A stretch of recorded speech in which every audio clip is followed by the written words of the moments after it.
ऐश्वर्यवान है और आप यहाँ एक एक दाने के लिए तरस रहे हो, एक बार जाते क्यों नहीं हो? सुदामा का शरीर भी बिल्कुल एक हड्डी का है, भूख से तड़प तड़प कर, तन पे ठीक से वस्त्र भी नहीं है, गरीबी बहुत है, पर उस गरीबी में भी स्वाभिमान बहुत है, अंदर स्वाभिमान है। इसलिए हम कई बार कहते हैं फकीर वो फकीर क्या जिसका दिल अमीर न हो, और अमीर वो अमीर क्या जिसका दिल फकीर न हो। अगर अमीरी है तो दिल में कहीं फकीरी रखना, बाहर यदि अमीरी है, खूब ऐश्वर्य भगवान ने तुम्हें दिया है, पर दिल में थोड़ी फकीरी रखना, आनंद से जियोगे। और अगर फकीरी है बाहर तो दिल में अमीरी रखना, तब भी शान से जियोगे, किसी के आगे झुकोगे नहीं, हाथ नहीं फैलाओगे, गिड़गिड़ाओगे नहीं, सम्मान को समाप्त नहीं करोगे। अगर अमीरी समय ऐसा रहा, आज बार बार जब कहा सुशीला ने तो कहा क्या लेकर जाऊंगा, खाली थोड़ी जाऊंगा, खाली तो नहीं जाऊंगा। घर में बच्चों के लिए अन्न का दाना नहीं है, उस स्थिति में भी सोच रहे हैं कि भगवान के यहाँ खाली नहीं जाऊंगा। सुशीला कहती है मैं कुछ प्रबंध करती हूँ। जगह जगह गई, हर घर के दरवाजे खटखटाए, सबने दरवाजे बंद कर लिए, किसी ने वापस कर दिया और ये कह दिया कहाँ से दोगी? कहा चावल दे दो, बस थोड़े से चावल चाहिए, वही मैं अपने पति देव को पकड़ा दूंगी। इतने से चावल भी नहीं मिले। इसलिए कहते हैं जब गरीबी होती है ना, तो वही ऐसा समय होता है जब आपको अपनों की और परायों की पहचान हो जाती है। दुख में ही अपनों की पहचान होती है, कौन अपना है। तुलसीदास जी ने इसीलिए कहा धीरज धर्म मित्र और नारी आफत काल परखिए चारे। लोगों को वास्तविक में परखना है, अपना कौन है, पराया कौन है। तो जब अभाव हो, जब दुख हो, कोई विपरीत परिस्थिति हो, ऐसा समय आ जाए जब आपको लोगों की जरूरत हो, और उस समय अगर लोग नहीं खड़े हैं तो समझ लीजिए कि ये केवल सुख वाले हैं, ये आपका दुख में साथ कभी नहीं देंगे, ये आपके अपने नहीं हो सकते। आज सुशीला के सामने कोई नहीं था, फिर भी हिम्मत नहीं हारी, जगह जगह गई, कई घर गई, 4 मुट्ठी टूटे चावल मिले हैं, बड़ी मुश्किल से वही चिथड़े में लपेटकर पति देव को दे दिए, पर शिकायतें नहीं की। गृहिणी को ऐसा ही होना चाहिए। जितनी भी देवियां यहाँ बैठी है या कथा सुन रही है, अपने स्वभाव में इस बात को शामिल कर लो, ये मेरा घर है, ये मेरा परिवार, मेरा संसार, मेरी दुनिया सब ये है, और इसको मैं इतना संभाल कर रखूंगी। छोटी छोटी सी बातें मैं कई बार देखती हूँ, माताएं जाकर बाहर कहती है, छोटी छोटी बातें कभी पड़ोस में कह रही है मेरी बहू ठीक नहीं है, मेरी सास ठीक नहीं है, मुझ पर ये अभाव है, मेरे पति की ये आदत ठीक नहीं है, ये ठीक नहीं है, वो ठीक नहीं है। क्या आपके कहने से ठीक होगा, या वो पड़ोसी जो है वो आकर घर में सब ठीक कर देगी? यदि नहीं तो फिर कहना क्यों? सबसे पहली बात तो अपने घर को, परिवार को, संसार को अपना मानकर उसमें व्यवस्थित होना सीखिए। कम है तो कम में खुश रहना सीखिए, अधिक है तो अधिक को भी संभालना सीखिए। कम है तो कम में उखड़ना मत, और ज्यादा है तो ज्यादा पाकर इतराना मत, ज्यादा पाकर बोराना मत, उसको संभालना, अपने उपयोग में लेना, परिवार के हित में लगाना, परिवार के हित में लगाते हुए फिर कल्याण, परोपकार, सेवा में, अच्छे कार्यों में व्यवस्थित करना, धर्म के लिए लगाना, लेकिन बोराना मत। क्योंकि अमीरी सर पर चढ़ती है ना, तो समीरी सर पर चढ़ती है ना, तो समाप्त। अब पतिदेव तो खूब मेहनत करके कमा रहे हैं और देवी जी आराम से बढ़िया, ये मेरे पति का है ना, पति का है तो संभालना सीखो, अच्छी जगह उपयोग करना सीखिए। और ये पति को भी उस पति ने दिया है, सीखो। इस पति को भी जगतपति ने दिया है, मुझे भी दिया है तो जगतपति ने दिया है। निश्चित रूप से आप भी कार्य करते होंगे अलग अलग विषयों पर। मैं ऐसा नहीं कह रही कि आपके पति ही कमाते हैं, बुरा मत मानना। आप भी कमाते होंगे, आप भी कोई ना कोई कार्य करते होंगे निश्चित रूप से। लेकिन हम सबको जो दिया है वो हमारे पति ने दिया है, हमारे प्राण पति ने, हमारे जगत पति ने दिया है। जो कुछ भी है संभालना सीखिए। और कभी ना हो ऐसी स्थिति आती है, कभी रात्रि में ये लग रहा था कि सुबह राम राजा बनेंगे, तो जानकी जी व्यवस्थाओं में लगी थी। राज्याभिषेक होगा श्री राम जी का, प्रातः राघव का राज्याभिषेक होगा, इतना ऐश्वर्य का ताज सिर पर बंधेगा। तैयारियों में लगी थी, महारानी बनने जा रही थी प्रातः काल, और वनवास मिल गया, जंगल की खाक छानने पर मजबूर होना पड़ा। इसलिए स्थितियां माताओं कभी एक जैसी नहीं रहती है। आप जानती हो उतार चढ़ाव जीवन का नियम है, कभी मुश्किलें, कभी आनंद, कभी सुख, कभी दुख, ये लगा रहता है। कभी अभाव होगा, कभी घाटा होगा, नुकसान होगा, कभी बहुत लाभ भी होगा। पर दोनों स्थितियों को संभालना और घर को बिखरने न देना बुरी से बुरी अवस्था में, ये जिम्मेदारी हम सबकी है जो परिवार में रहते हैं, विशेषकर मातृशक्ति है। बहुत लोग कहते हैं कि हमारा लाभ क्या है इसमें। कई लोगों ने समझाया लाभ देखना है तो उसका उल्टा कर दो, किसी का भला करो और भला करते ही जाओ, उसमें जो लाभ होगा वो शायद तुम्हारी तिजोरी में भी न समाएगा, वो तिजोरी से भी ऊपर होगा। सुदामा जी महाराज भी वही टूटे चावल लेकर, चिथड़े से में लिपटे हुए चावलों को लेकर और एक फटी सी धोती तन पे लपेट कर बिना पादुकाओं के चल दिए हैं कृष्ण के द्वार पर, और मार्ग में बस स्मरण करते हुए भगवान का जा रहे हैं। बड़ी चिंताएं भी हैं मन में, बहुत भाव भी आ रहे हैं। मैं गरीब सा ब्राह्मण ठहरा, वो इतना बड़ा व्यक्ति हो गया है, वो इतने ऊंचे पद पर बैठा है, कहाँ जाकर मुझे वो पहचानेगा। बचपन में कभी मिला था, बचपन का मित्र था। जब बड़े हो जाए और कोई मित्र कहीं गरीब रह जाए और कोई बहुत अमीर हो जाए तो गरीब को पहचानना भी मुश्किल हो जाता है, पहचानने से मना कर देते हैं, ये मेरा मित्र नहीं हो सकता। क्योंकि यहाँ गरीब की मित्रता गरीब से ही होती है और अमीर की मित्रता अमीर से होती है। किसी गरीब से मित्रता कोई करना कहाँ चाहेगा। लेकिन धन्य है कृष्ण कन्हैया, आज इतना भरोसा कर पा रहे हैं सुदामा कि उनके पास जा रहे हैं। द्वार पर पहुंचे तो कहा मेरा कन्हैया रहता है यहाँ। द्वारपालों ने कहा यहाँ तो द्वारिकाधीश रहते हैं जी। सुदामा कहते तुम्हारे लिए होगा द्वारिकाधीश, मेरे लिए तो कन्हैया है, कृष्ण है, कान्हा है, बचपन का मेरा मित्र है, जाकर कह दो।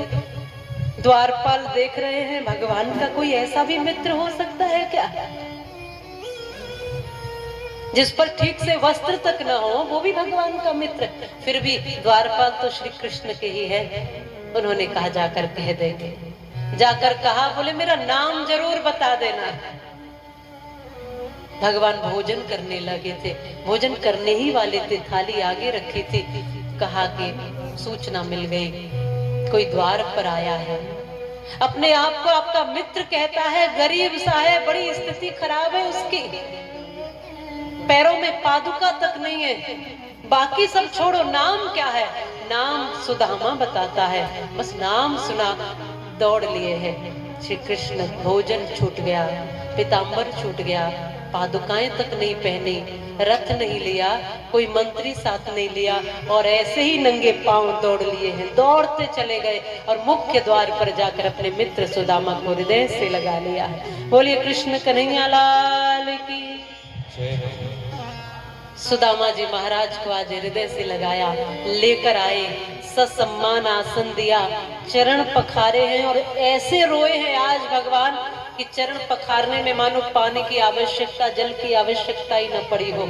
फूट फूट कर रोए हैं। इस दशा पर इतने कांटे चुभे हैं पैर में, सूख कर हड्डियां ऐसी हो दिख रही हैं, शरीर के अंग शिथिल से हो गए हैं। आज हाथ जोड़कर कन्हैया कहते हैं, मित्र,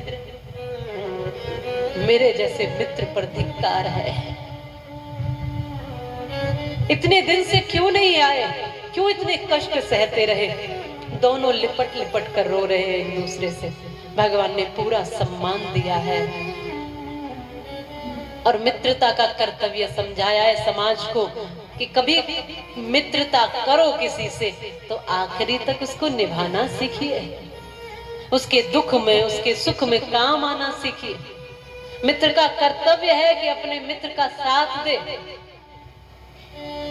उसकी गलतियों उसकी कमियों और बुराइयों से उसको बाहर निकाले, खूब उसको प्रेम दे, सबके सामने उसका सम्मान करे और एकांत में यदि कोई बुराई है कमी है तो उसको बताए ये तुम्हारे अंदर कमी है, ये तुम्हारे अंदर बुराई है। आज तो वही हमें अपना मित्र लगता है जो हमारी तारीफें करता जाए, मीठी मीठी बात करता जाए, कहे कि तुम तो बहुत महान व्यक्ति हो। हम सोचते हैं यही हमारा अपना है।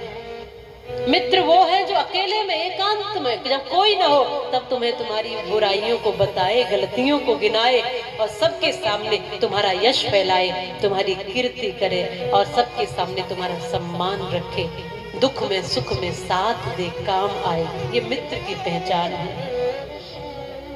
तुम्हें पाप में न पड़ने दे, तुम्हारे हाथों से कुछ पुण्य करवा दे, पापों से निवारण कर दे और पुण्य में जो लगा दे वही मित्र है। ये शास्त्र का कथन है। पापा निवारयत योजते हिताया, पुण्य में लगाए और पाप से बचाए।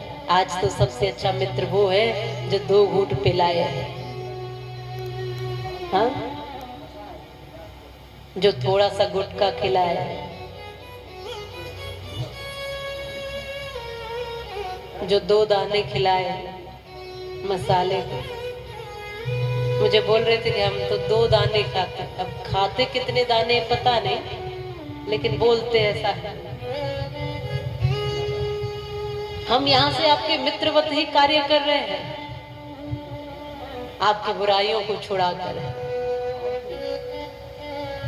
कोई विरला होगा जो आपसे कहेगा कि तुम्हारे अंदर ये कमी है, इससे बाहर आ जाओ, क्योंकि वो तुम्हारी फिक्र करता है, वो तुम्हें अच्छा देखना चाहता है, वो तुम्हें और मांझना चाहता है और निखारना चाहता है। नहीं तो इस दुनिया में ज्यादा लोग आपको ऐसे मिलेंगे जो आपको और गड्ढे में डालते चले जाएंगे और बुराइयों में उलझाते चले जाएंगे। आप बाहर निकलना चाहोगे, आपको फिर से धकेल देंगे। ज्यादातर लोग ऐसे मिलेंगे आपको। इसलिए सज्जनों का साथ कभी न छोड़िए, अपनों का साथ कभी न छोड़िए। भगवान श्री कृष्ण ने यहाँ मित्र को सम्मान दिया सबके सामने। सारी सभा, सारे लोग सब देख रहे थे कि ऐसा मित्र आज तक कोई नहीं आया। भगवान ने ये परवाह नहीं की कि लोग क्या कहेंगे, इसका मित्र कैसा है। भगवान ने सबके सामने उस मित्र को हृदय से लगाया और सम्मान दिया है।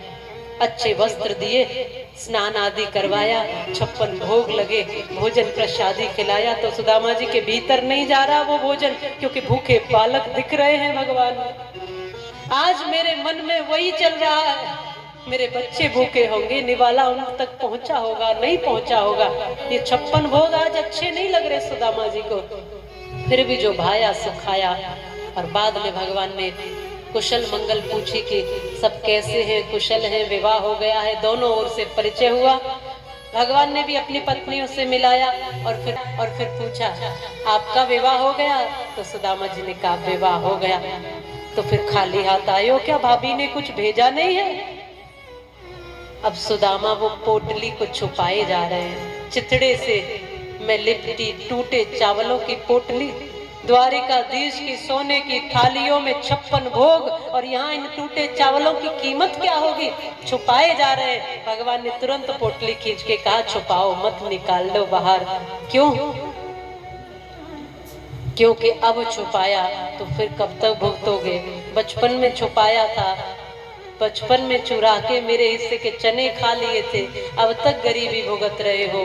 गुरु माता ने चने दिए, अपने हिस्से के भी खा लिए और भगवान के हिस्से के भी खा लिए। बस एक मुट्ठी चने ही तो थे, इतनी गरीबी झेलनी पड़ी। अब चिंतन करो हम तो क्या क्या खा लेते, किस किस का खा लेते हैं, कितना कितना खा लेते हैं। 1 नंबर का, 2 नंबर का, कितने भी नंबरों का हो, सब नंबरों का हजम कर लेते हैं। तो वो किस किस तरह देना पड़ेगा। धर्म सावधान करता है, अपने अधिकार का, अपने हिस्से का खाइए, मेहनत और परिश्रम करके खाइए। भगवान ने पोटली उठाई, सकुचाने लगे सुदामा, सिकुड़ गए सुदामा, सोचने लगे क्या कहेगा कन्हैया, क्या लेकर आया है। शर्माते रहे भगवान, मुट्ठी ली और चावल खाते रहे। एक मुट्ठी खाकर एक लोग दिया, 2 मुट्ठी चावल खाए 2 लोग दिए, तीसरी पर तो रुक्मणी जी ने हाथ पकड़कर कहा प्रभु रुक जाइए, कुछ अपने लिए भी बचा लीजिए। और बाहर भीतर से ये बात कर रही है, बाहर से कह रही प्रभु ज्यादा चावल ठीक नहीं है, रुक जाइए। रोका, तब आज कहा है प्रभु ने, रुक्मणी तुम्हें मेरा हाथ नहीं पकड़ना था, आज तू सब दे देने देती, ऐसे मित्र पर तो सब लुटाया जा सकता है। इन चावलों में वो स्वाद था जो कभी मैया यशोदा के माखन में आया करता था। आज वही बचपन की याद आ गई। भगवान बार बार ब्रज को याद करते हैं, कई बार ब्रज याद आया है प्रभु को। इस सत्ता के चलते, ऐश्वर्य के चलते भी भगवान कभी नहीं भूल पाए ब्रजवासियों को। भगवान सदैव कभी न कभी किसी न किसी बात पर स्मरण करते रहे मैया यशोदा, ब्रजवासियों को, श्री राधा रानी को, वो स्मरण में बने। सब बड़ा ऐश्वर्य पाके भी जो अपने मूल को नहीं भूलता, अपनी सहजता और सादगी को नहीं भूलता, वही बड़ा कहलाता है।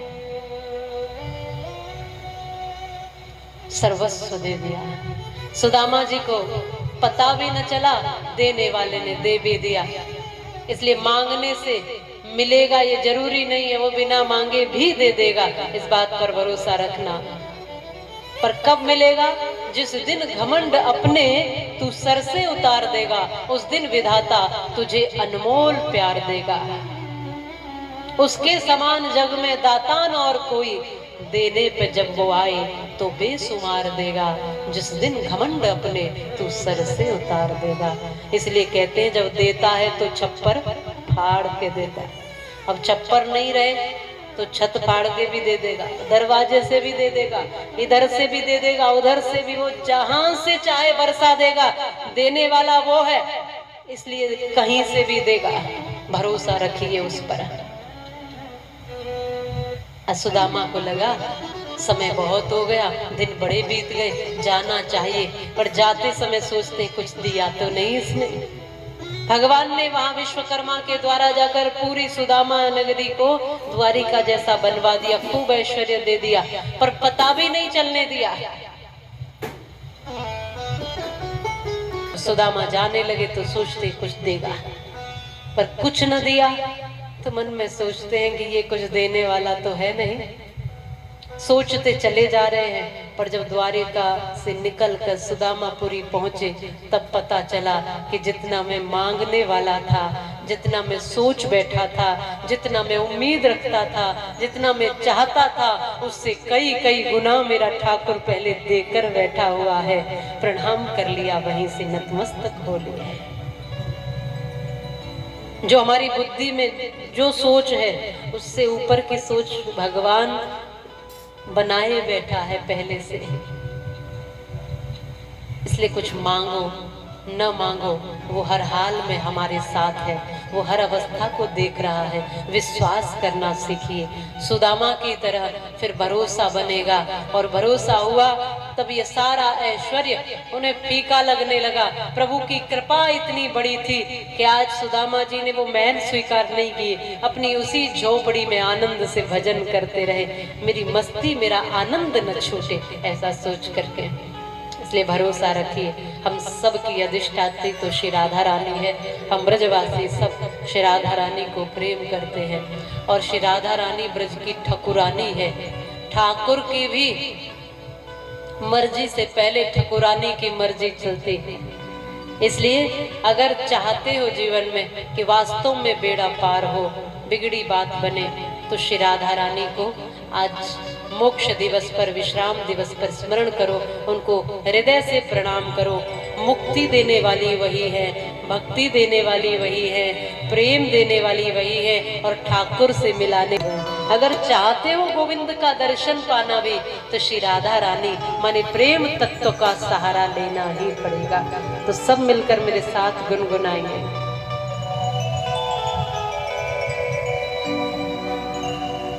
तेरी बिगड़ी बना देगी चरण रज श्यामा प्यारे की।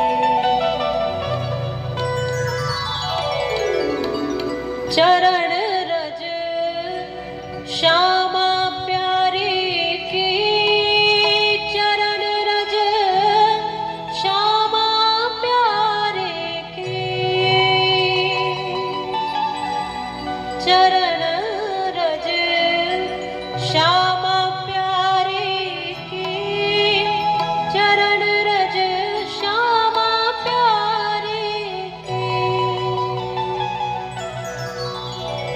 तेरे दुखड़े मिटा देगी चरण रज श्यामा प्यारे की। तेरे दुखड़े मिटा देगी चरण रज श्यामा प्यारे की। तेरी बिगड़ी बना देगी चरण रज श्यामा प्यारे की। तेरी बिगड़ी बना देगी चरण रज। सब गाओ प्यारी की। तेरी बिगड़ी बना देगी चरण रज श्यामा प्यारी की।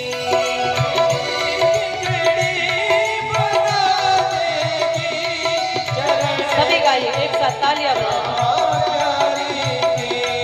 चरण रज श्यामा प्यारी की। चरण रज श्यामा प्यारी की। चरण रज श्यामा प्यारी की। चरण रज श्यामा प्यारी की। तेरे दुखड़े मिटा देगी चरण रज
सरकार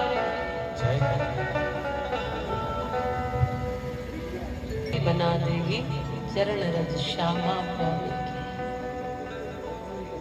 रज की रज में सब लोट पोट हो